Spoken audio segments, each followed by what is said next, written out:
যে সুদ যেমন হারাম, শুয়োর যেমন হারাম, চুরি ডাকাতি যেমন হারাম, দিনের বিনিময় নেওয়া তেমনি হারাম। ওয়াজ করে টাকা নেওয়া যাবে না, কিন্তু নামাজের যে ইমামতিটা করবেন ওখানে যে কোরআন তেলাওয়াত হচ্ছে এই জায়গায় আপনারা কেউ মানে বিনিময় দিতে পারবে না, কারণ নামাজ আপনার জন্য ফরজ, মুসল্লির জন্য ফরজ।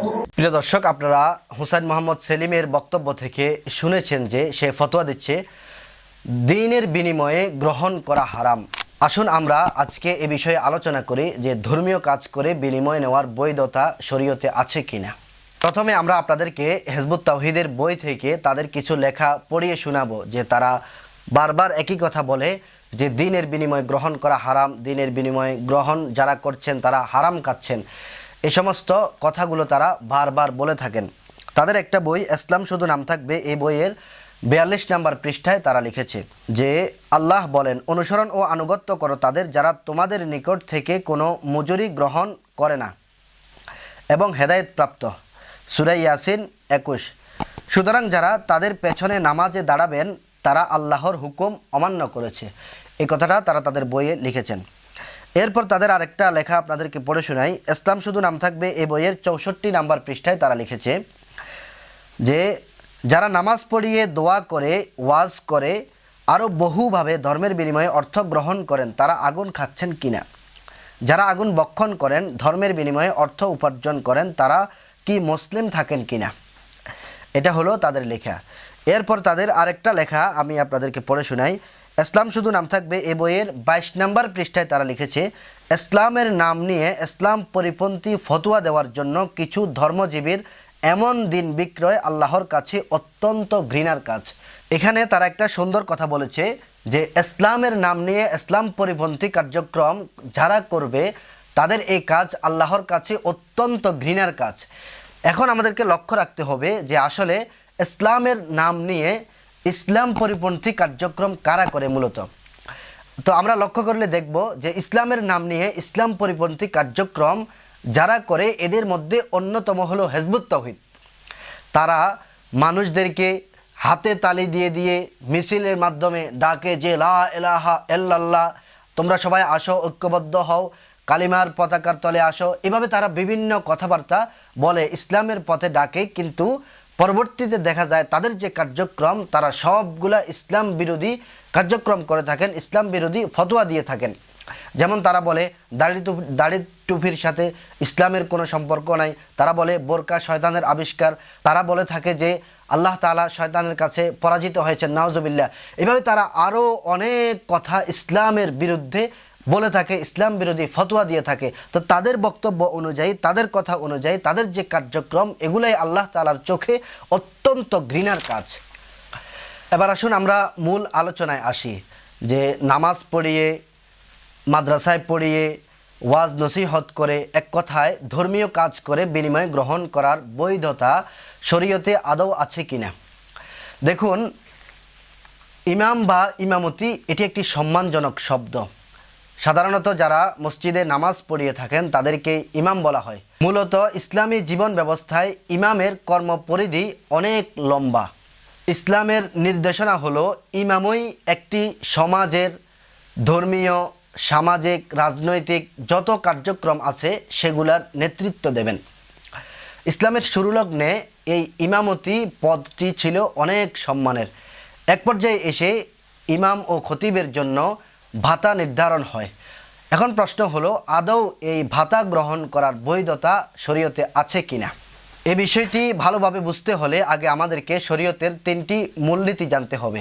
এই মূলনীতিগুলো আমরা একটা একটা আলোচনা করি। 1 নম্বর মূলনীতি হলো যে রাসূলুল্লাহ সাল্লাল্লাহু আলাইহি ওয়াসাল্লাম গনিমতের মালের পঞ্চমাংশ থেকে জীবিকা নির্বাহ করেছেন। এ ব্যাপারে একটি হাদিস আমি আপনাদেরকে পড়ে শোনাচ্ছি।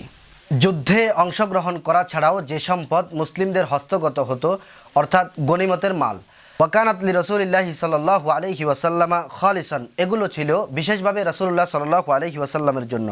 ওয়াকানা রাসূলুল্লাহ সাল্লাল্লাহু আলাইহি ওয়াসাল্লাম ইয়াজিলু নাফাকাতা আহলিহি সানাতান সুম্মা ইয়াজআলু মা বাকিয়া মিনাল কুরাই ওয়াস সিলাহি উদ্দাতান ফি সাবিলিল্লাহি। এই গনিমতের মাল থেকে তিনি তার পরিবারের বছরের খোরাক আলাদা করে নিতেন, আর বাদবাকি তিনি ঘোড়া ও অস্ত্র ইত্যাদি আল্লাহর পথে জিহাদের উপকরণ সংগ্রহের জন্য ব্যয় করতেন। জামে তিরমিজির 1700 19 নম্বর হাদিস। এবার আসুন আমরা দ্বিতীয় মূলনীতি আলোচনা করি। রাসূলুল্লাহ সাল্লাল্লাহু আলাইহি ওয়াসাল্লামের ইন্তেকালের পর খোলাফায়ে রাশিদিন বাইতুল মাল থেকে ভাতা গ্রহণ করতেন। এ ব্যাপারে একটি হাদিস আমি আপনাদেরকে পড়ে শোনাই।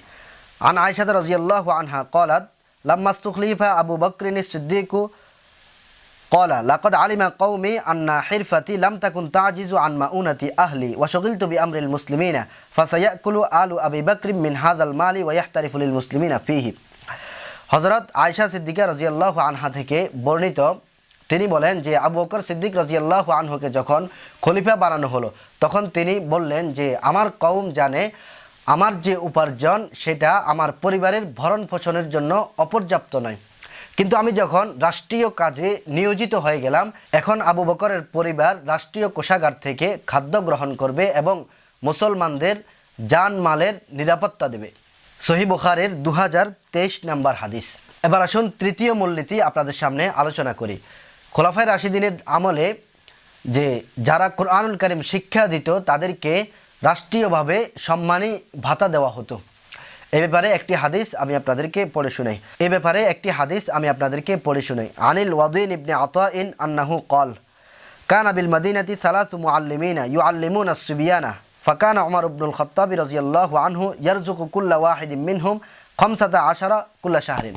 অর্থাৎ ওয়াজিন ইবনে আতা বর্ণনা করেন মদিনায় তৈয়্যিবায় 3 জন শিক্ষক ছিলেন যারা শিশুদেরকে পাঠদান করতেন। হযরত ওমর ইবনুল খাত্তাব রাদিয়াল্লাহু আনহু তাদের প্রত্যেককেই প্রতি মাসে 15 দিরহাম করে ভাতা দিতেন। মুসান্নাফ ইবনে আবি শাইবার 21218 নম্বর হাদিস। এরপরে আসুন দিনের বিনিময়ে নেওয়া সম্পর্কে আরও একটি হাদিস আপনাদেরকে পড়ে শোনাই। ক্বাল রাসূলুল্লাহ সাল্লাল্লাহু আলাইহি ওয়াসাল্লাম ইন্না আহাক্কা মা আখাযতুম আলাইহি আজরান কিতাবুল্লাহি। রাসূলুল্লাহ সাল্লাল্লাহু আলাইহি ওয়াসাল্লাম বলেন যে তোমরা যে সমস্ত জিনিসের পারিশ্রমিক গ্রহণ করে থাকো তন্মধ্যে পারিশ্রমিক গ্রহণ করার সবচেয়ে বেশি হকদার রয়েছে আল্লাহর কিতাব। সহিহ বুখারীর 5513 নম্বর হাদিস। তাহলে এখান থেকে আমাদের বোঝা দরকার যে জিহাদ করা এটি একটি দ্বীনি কাজ, কোরআনুল কারীম শিক্ষা দেওয়া এটিও দ্বীনি কাজ, ইসলামী শরিয়া মোতাবেক রাষ্ট্র পরিচালনা করা এটিও দ্বীনি কাজ। এগুলোর জন্য রাসূলুল্লাহ সাল্লাল্লাহু আলাইহি ওয়াসাল্লামের জামানায় এবং খোলাফায়ে রাশিদিনের জামানায় যদি বিনিময় নেওয়ার বৈধতা থেকে থাকে তাহলে আসুন ইমামতি করা, মাদ্রাসায় পড়ানো, ওয়াজ নসিহত করা এগুলোও দ্বীনি কাজ। সুতরাং এই সমস্ত ধর্মীয় কাজের জন্যও বিনিময় গ্রহণ করা বৈধতা রয়েছে। এবার আরেকটা জিনিস আমাদের জেনে রাখা দরকার যে যে সমস্ত আয়াত হাদিসে বিনিময় গ্রহণ করার ব্যাপারে নিষেধাজ্ঞা রয়েছে সেগুলোর জবাব কী?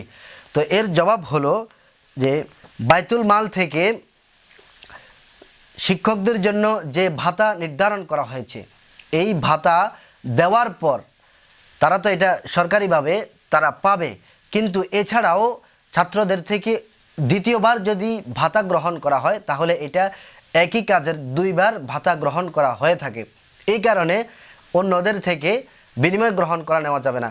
যেমন আমাদের দেশে যারা সরকারি চাকরি করে থাকেন, সরকারি চাকরির ক্ষেত্রে সাধারণত সরকারের পক্ষ থেকে তাদেরকে বেতন দেওয়া হয়, কিন্তু এই ক্ষেত্রে তারা সরকারি বেতন নেওয়ার পরেও যদি আবার ছাত্রদের থেকে বা অন্যান্য লোকদের থেকে বেতন নিয়ে থাকেন তাহলে এটা তাদের জন্য অপরাধ হয়ে থাকবে, কারণ একই কাজের জন্য তারা 2 বার বিনিময় নিচ্ছেন। এই কারণেই বলা হয়েছে যাদেরকে ধর্মীয় কাজের জন্য রাষ্ট্রীয়ভাবে বেতন দেওয়া হবে তারা যেন দ্বিতীয়বার ভাতা গ্রহণ না করেন। আল্লাহ পাক আমাদের সকলকে এই কথাগুলো বুঝার মানার আমলের তৌফিক দান করুন। আমিন। আসসালামু আলাইকুম ওয়া রাহমাতুল্লাহ।